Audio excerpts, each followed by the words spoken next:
అందరికీ నమస్కారం. రేపు ఎంతో పవిత్రమైన మరియు మహోత్సవమైన రోజు. శుక్రవారం రోజు లక్ష్మీదేవికి అత్యంత ప్రీతికరమైన రోజు అని శాస్త్రాలు చెబుతాయి.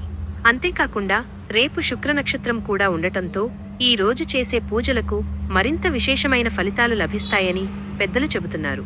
రేపు ఎవరి ఇంట్లో అయినా కూడా భక్తి శ్రద్ధలతో లక్ష్మీనారాయణ పూజ చేసినా ఎంతో శుభ ఫలితాలు కలుగుతాయి. అలాగే లక్ష్మీనారాయణ హృదయ స్తోత్రం పఠించినా కుటుంబంలో ఐశ్వర్యం, శాంతి పెరుగుతాయని విశ్వాసం.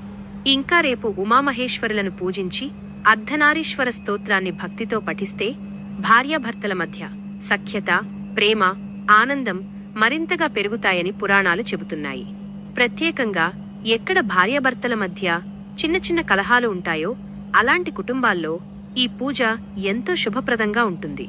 ఈ రోజు భక్తితో ప్రార్థిస్తే దాంపత్య జీవితంలో ఐక్యత, పరస్పర గౌరవం మరియు ఆనందం పెరుగుతాయి. కాబట్టి భక్తులారా, రేపు ఈ పవిత్రమైన శుక్రవారం రోజున తప్పకుండా ఈ పూజను చేసి లక్ష్మీనారాయణుల ఆశీర్వాదాలను పొందండి. ఇలాంటి మరెన్నో భక్తి, పూజా విధానాలు, పరిహారాలు తెలుసుకోవడానికి మా ఛానల్ను తప్పకుండా సబ్స్క్రైబ్ చేసుకోండి. జై శ్రీమన్నారాయణ. ఓం నమః శివాయ.